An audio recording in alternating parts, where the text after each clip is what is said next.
I am here today to talk about the Syria Sanctions Enforcement Act of 2013, which I'm very proud to introduce today with bipartisan support, joined by my colleagues, Senators Ayotte, Cornyn, and Casey. This bill is really a comprehensive effort to update our existing system of sanctions and to reflect the reality that President Bashar al-Assad and his murderous regime continue to engage in a horrible civil war against the Syrian people.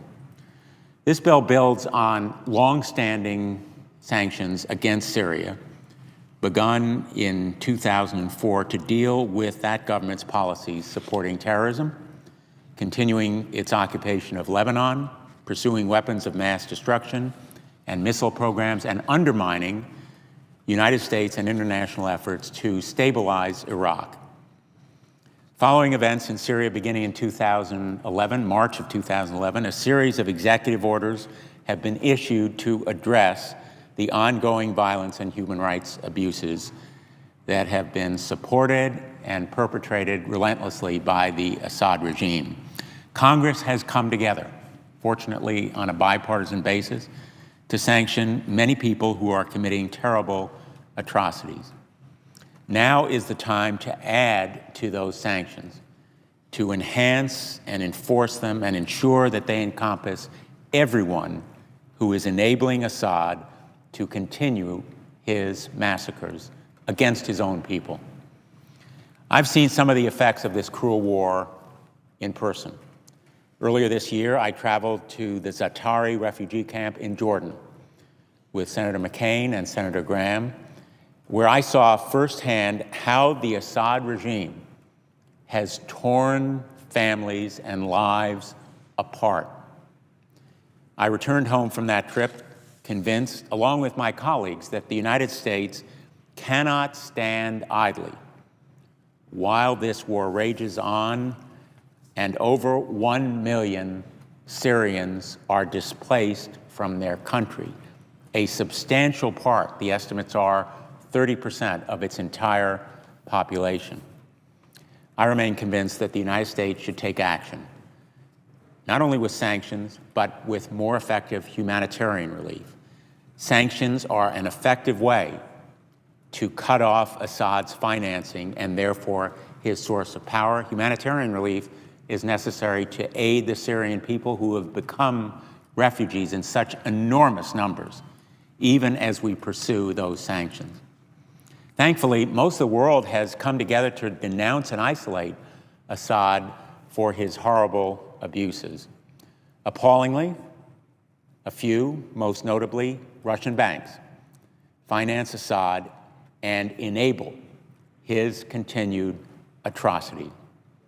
In September, Senators Ayotte, Cornyn, Shaheen, and I urged the Treasury Department to sanction those Russian banks that are perpetrating war in Syria. They are enabling that war, as well as the atrocities that it has spawned.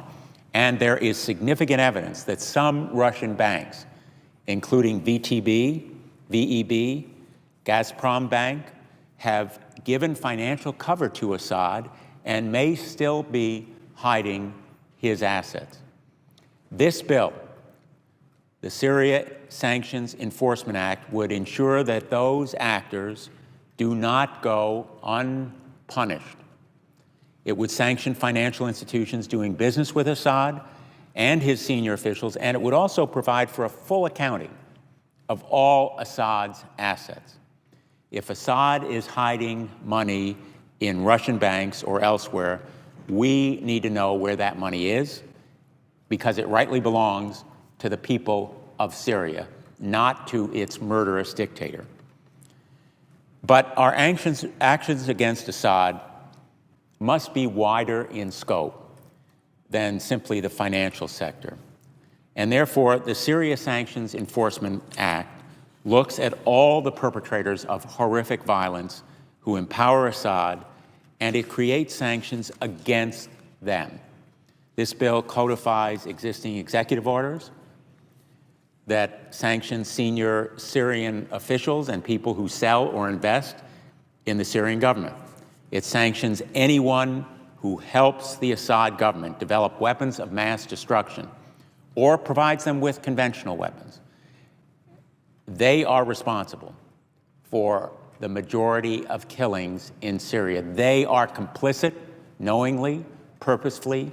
They are not merely the enablers, they are the providers of those assets used by Assad against his own people. And we've seen how unscrupulous arms dealers continue to provide arms to the Assad regime that enable his killing. Just yesterday, I was pleased to announce that the Defense Department will stop doing business with Russo-Bohren Export, the arms dealer that is selling weapons to Assad. Think of it.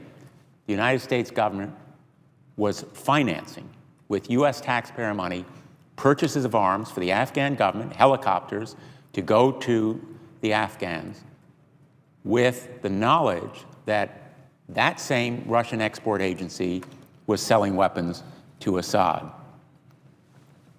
It was stopped, but it's just one example of a company that allows Assad to continue killing his own people.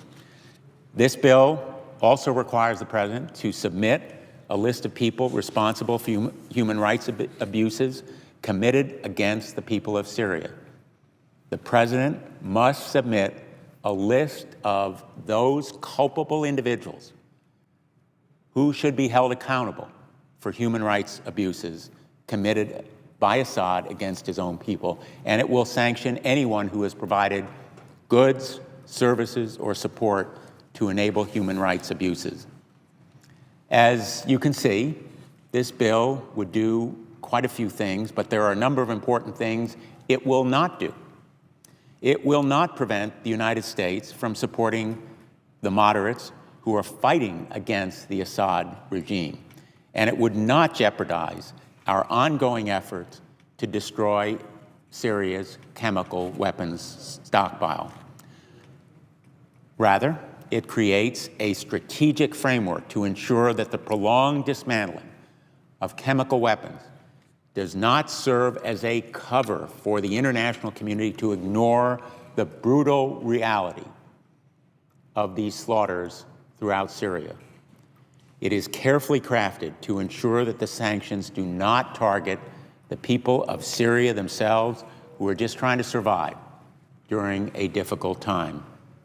And that's where humanitarian relief from this country is of such paramount importance.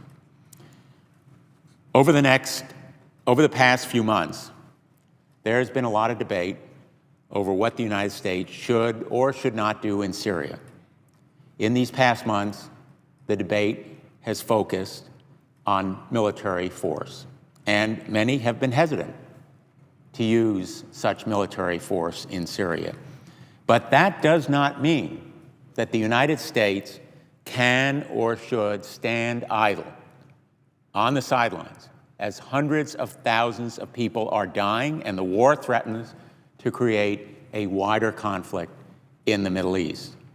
I think we can all agree on both sides of the aisle that we should be strengthening sanctions against the human rights abusers and supporters of Assad and his military that is tirelessly, relentlessly, purposefully murdering his own people. This bill is a bipartisan attempt to move forward around the common concern of helping the Syrian people. In the coming days, I look forward to a debate on this bill and the way forward in Syria as we consider Iran's nuclear program and other important effects. There will be a meeting in Geneva upcoming. I view this bill as a means of strengthening our government's hand as we seek peace in Syria and seek to strengthen those forces in Syria that seek to protect their own people. And I look forward to working with my colleagues on this important effort to ensure that the United States continues to stand up and speak out strongly on the side of the people of Syria against a regime that is striving solely and single-mindedly to keep itself in power at all costs. In fact, whatever the cost in the slaughter and displacement of its own people. Thank you, Madam President. I yield the floor. I suggest the absence of a quorum.